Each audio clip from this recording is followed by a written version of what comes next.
Hello, Mr. Luong. This is Marilla Trin in period 1 AP Physics C. This is my take-home FRQ number 1. This is part 1, letters A through D. Starting with letter A, it is asking us to derive the moment of inertia formula for a cylinder. We know that I is equal to the integral of r squared with respects to mass. And we cannot have this, so we need to substitute it. We find that rho is equal to mass over volume, which is also equal to the change in mass over the change in volume. We can alter this equation so that dv rho is equal to and then we can find that dv is going to be equal to 2 pi r times L, that is the volume of a cylinder,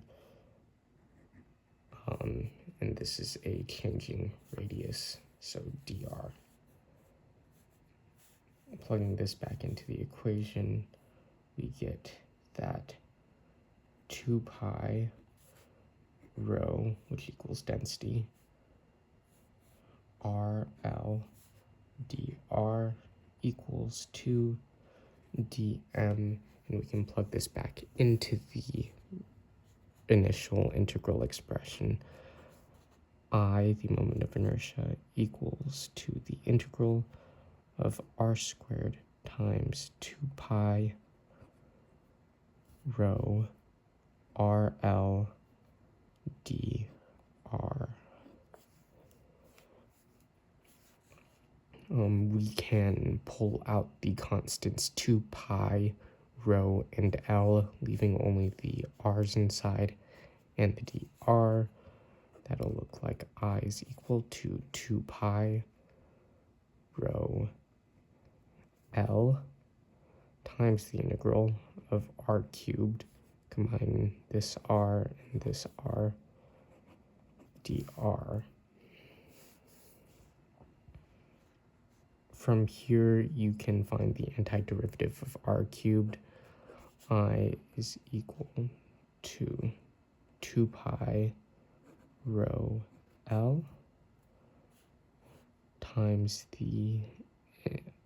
times r to the power 4 over 4. And we need to make this a definite integral expression, so we need to find it between 2 points on an interval. The points we're using are 0 and large r being the maximum radius, and 0 being 0.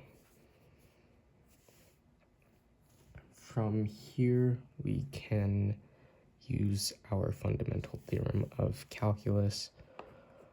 I equals 2 pi rho L times the expression big R to the power 4 over 4 minus 0 to the power 4 over 4. This is going to cancel out. And then we can move the 4, the fraction, to the outside, which will get I equals 1/2 pi rho L times R to the power 4. From here, we can also, we can bring this expression down.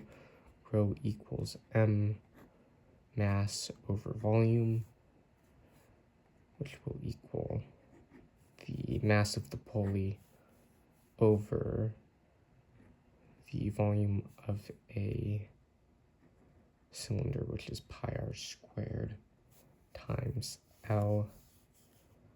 We can plug this into rho over here. I is equal to 1/2 pi times m over pi r squared L times L r to the power 4. We can cancel out the pi's, the l's, and the r's. This will become r squared at the top, meaning that the moment of inertia of a solid cylinder is 1/2 m, this is the mass of the cylinder, times the radius squared, which is what we had to prove. Let's move on to part B. Part B is asking for the acceleration of the cylinder, the angular acceleration of the cylinder. We can use our torque formulas to find that the tangent force times the radius is going to be equal to I alpha. The tangent force is equal to T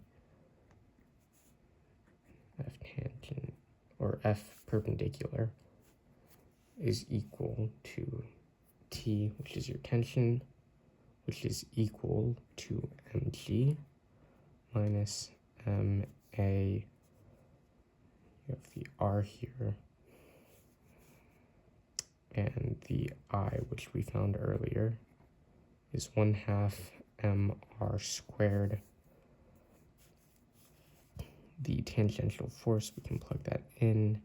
This is m1, by the way, and this is big M for the mass of the pulley. m1g minus m1a all times r is going to be equal to 1/2 big M r squared alpha. We also know that the acceleration, the linear acceleration, is alpha times r, your radius, so you can plug that in there. m1g minus m1 alpha r all times r equals 1/2 big M r squared alpha. Distribute the r on this side.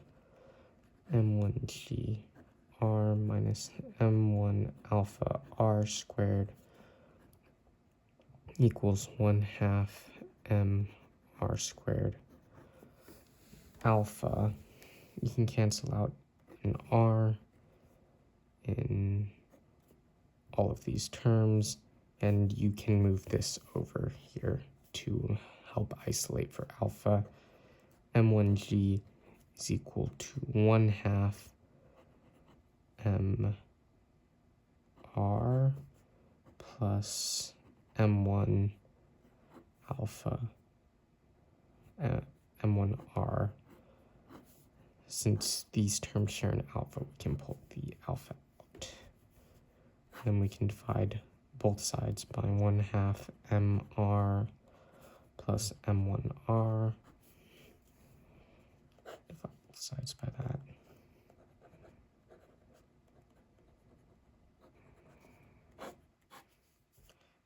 Alpha will then be equal to m1g over 1/2 mr plus m1r. And then we have all of these values. m1 we are given equals to 3. Gravity is the constant 9.8. 1/2, the mass of the pulley is 30 times your radius of 0.3 plus m1 again, 3 times 0.3 equals alpha. Plugging all this into a calculator gets you 5.44 radians per second squared. Part C is asking for the linear acceleration of the problem A, which we know is equal to alpha r. We can plug in what we found for alpha, 5.44, times our r, 0.3, which is just going to get you 1.633 meters per second squared. And then part D is going to be asking for the revolutions made by the cylinder after 5 seconds. We know that the change in theta is equal to your initial angular speed times time plus 1/2 alpha t squared. We're given that it starts at rest, that cancels out. Delta theta equals 1/2 alpha t squared. We know alpha is 5.44.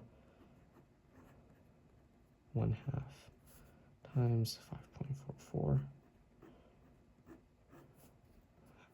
times t squared. We're given t as 5 squared, which will land you 10.8. No, that gives you 68.055 radians. And we know that 2 pi rad equals 1 rev. So dividing 68.055 over 2 pi will equal 10.83137 revolutions in the first 5 seconds.